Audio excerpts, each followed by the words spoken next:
اللي في الصورة هذه واحد مصري الاسم تاعو تامر السيد. تامر هو المعنى الحقيقي للخيانة والغدر، وخلانا نفهمو المثل اللي كيقول اتقي شر من أحسنت إليه. وهذا الشخص هذا قام بجريمة يستحيي الشيطان لو تجسد على هيئة الإنسان أن يفعل مثلها. في عام 2023 وتحديدا في قطر، كان عبد السلام محروس وجمعة محروس أخوان من مصر كيشتغلوا في قطر. والقصة بدات أن الأخ الكبير عبد السلام سافر للدوحة، وخلال سنين من الشغل قدر يفتح شركة مقاولات خاصة به، وكان الوضع المادي مستقر. وقرر يكلم أخوه الصغير جمعة باش يجي عندو لقطر باش يشتغل معاه. وفعلا جاء أخوه جمعة وسكن مع أخوه عبد السلام، وكان معاهم صديقهم المصري الثالث اللي الاسم ديالو علي شعبان الشيمي، كان مهندس من الفيوم، وكان صديقهم كيشتغل معاهم في الدوحة. وكانت الحياة تاع عبد السلام وجمعة وعلي هادئة وطبيعية، وكانوا معروفين لدى الجالية المصرية أنهم رجال ومحبوبين من طرف الجميع. وفي شهر أبريل 2023 وتحديدا ثاني يوم من رمضان، كانوا بثلاثة غادين ورا الفطور كيتمشاو، وتلاقاو مع واحد الشاب اللي كانت الحالة تاعو صعبة وبين عليه مصري، ولقاوه كيبكي، ووقفوا باش يسولوه اشنو المشكلة تاعو باش يساعدوه. وعاود ليهم قصته، وقال لهم ان الاسم تاعو تامر محمد السيد، والعمر ديالو 44 سنة، وساكن في شبر الخيمة، وكيشتغل مبلط سيراميك في مصر. ومع ان الظروف تاعو كانت صعبة، قرر انه يسافر الى قطر سياحة كأنه كيحضر كأس العالم. بمجرد دخوله لقطر هرب باش يقلب على اي شغل، وبسبب انه داخل بدون تصريح العمل، والان عنده 4 ايام وناعس في الزنقة بدون اكل ولا شرب، والفلوس اللي كانت معاه سالات، والاهل ديالو ما عرفوش كيفاش يصيفطوا ليه فلوس باش يقطع تذكارات الرجوع. عفوا. 3 اثروا بكلام تامر، ومن الشهامة ديالهم قرروا انهم لازم يوقفوا معاه، وقالوا ليه يلا معانا للدار باش تنام وتاكل وتبقى معانا في البيت لحد ما تحصل على الشغل ويحلوا له المشكله تاعو. وفعلا تامر مشى معاهم وجلس 25 يوم كياكل وكينام وفرحان، وهما في نفس الوقت كيقلبوا ليه على شغل. ولكن جامعة الناس على ان سلوك تامر ما كانش طبيعي، وخاصة جمعة اللي ما كانش مرتاح ليه باي شكل من الاشكال، وما كان لا كيصلي لا كيصوم في حال الاخوان. وكانوا اي اصدقاء ديالهم كيجيو عندهم كيبقى يتسول عليهم ويبقى يطلب فيهم، والاخوان الشباب ما عجبهمش الحال بهذا الشيء اللي كيدير تامر، وكان كيضايقهم بهذه التصرفات. هما يصارحوا بانه ما لقاوش ليه الشغل، وانه من الافضل يرجع لمصر وتما يمكن يلقى شي شغل.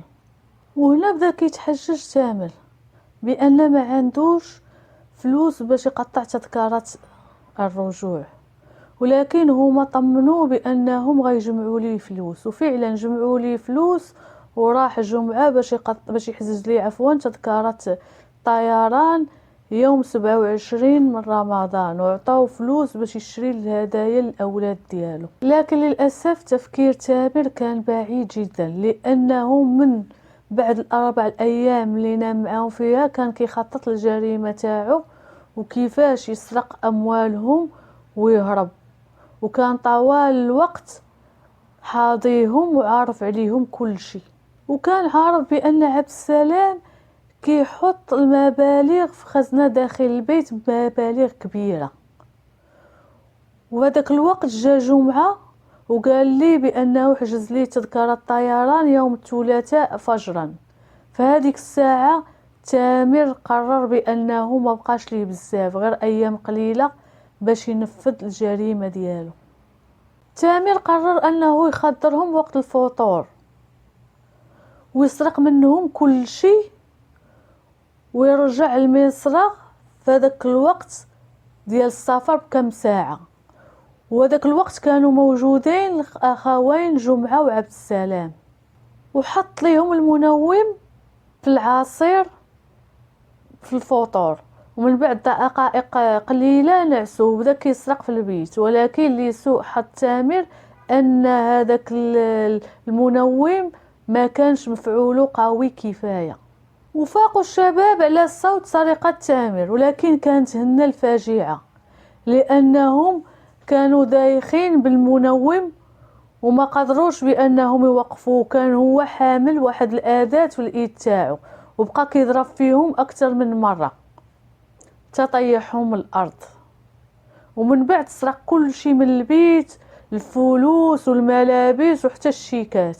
وأثناء السرقة تفاجأ تامر بدخول صديقهم الثالث، ومنين شاف الأصدقاء ديالو هكاك حاول باش يهجم عليه، ولكن للأسف كان تامر أسرع منه وبقى كيضرب فيه حتى تأكد بأنه مات. من بعد حطهم بثلاثة في واحد الغرفة وبدا كينظف في المنزل ورتبه، ونزل بسرعة للمطار باش يلحق الطيارة اللي كانوا حاجزين ليه التذكرة ديالها، وقلع الطائرة ديالو. وفي هذاك الوقت تاع الفجر حيت مولف واحد الصديق تاعهم كيجي عندهم باش كيتراكهم باش كيمشيو يصليو الفجر جماعة في المسجد، بقى كيدق عليهم وما سمع حتى شي صوت. هو متأكد بأنهم في البيت لأن السيارات ديالهم كانوا لتحت، وعيط عليهم في الهواتف النقالة ولكن بدون جدوى، لقاو التليفونات طافين. فصديقهم بلغ الشرطة، وخلال دقائق جاو باش يطمنوا عليهم وكسروا الباب. ولكن كانت الصدمة بمنظر اللي شافوه ديال عبد السلام وعلي وجمعة، وبقاو كيهضروا مع الصديق ديالهم وفي نفس الوقت كيقلبوا في كاميرات المراقبة. والصديق ديالهم قال لهم هادشي اللي غيكون دارو هو تامر اللي كانوا صادفوا عندهم في البيت، لأنه كانت التصرفات تاعو ماشي طبيعية. وهو كيعاود ليهم من بعد دقائق ظهر في كاميرات المراقبة تامر وتعرف عليه. فبلغت الشرطة مطار الدوحة بسرعة باش يوقفوا الرحلة اللي مسافر فيها تامر، ولكن للأسف أقلعت الطائرة. وتعاونت الشرطة القطرية مع الانتربول باش يتبعوا خط سير الرحلة، وعرفوا بعد ما سافر من الدوحة وقف ترانزيت في الكويت، ولكن غادي يكمل السفرية تاعو لمصر. فقررت السلطات القطرية باش تواصل مع السلطات المصرية باش يوقفوا تامر في المطار. وفعلا مجرد نزول تامر من الطيارة في مطار القاهرة لقى قدامه الأمن والأقلية القبض عليه، وبداو كيقلبوا فيه، وللأسف لقاو عنده المسروقات والهواتف، وهنا اعترف ليهم بكل شيء. لكن بعدها ترحل إلى الدوحة لأن هاد الشيء طرا في الأراضي القطرية. ليه بتعملوا كده؟ ليه؟ خدتوا من جنب واحد، خدتوا من جنب واحد، ما تاخدوش الجنب التاني. ليه ما تاخدوش الجنب التاني؟ ليه؟ وهنا تحكم عليه بالإعدام.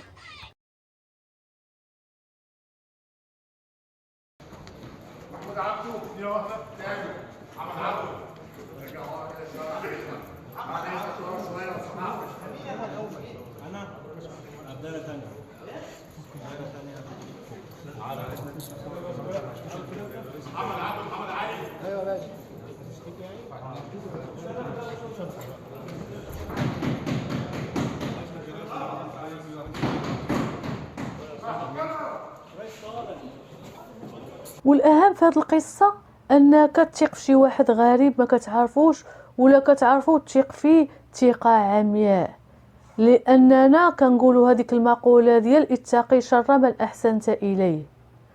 وبحال تامر راه موجودين بزاف في الحياه، غير بنادم ما يتيقش. يعني الا كان عندك شي فلوس باش تعاون به هذاك الشخص، عاون به بعيد احسن، ما تدخلوش عندك للدار، حيت هذا الشيء ولا كيخلع بنادم. ما كتعرف واش مضطرب نفسي ولا محساد ولا قاتل متسلسل ولا نديروا الخير ولكن من بعيد. ماشي نقولوا كاع ما نديروش الخير، لا كنقولوا دير الخير ونساه. وكيقولوا اتقي شر من احسنت اليه. من هنا كنقول لكم شكرا على مشاهدتكم هذا الفيديو، مع فيديو جديد ان شاء الله. وما تنساوش دعمكم لينا، لي لايك ولي كومونتير، وشكرا على المتابعه.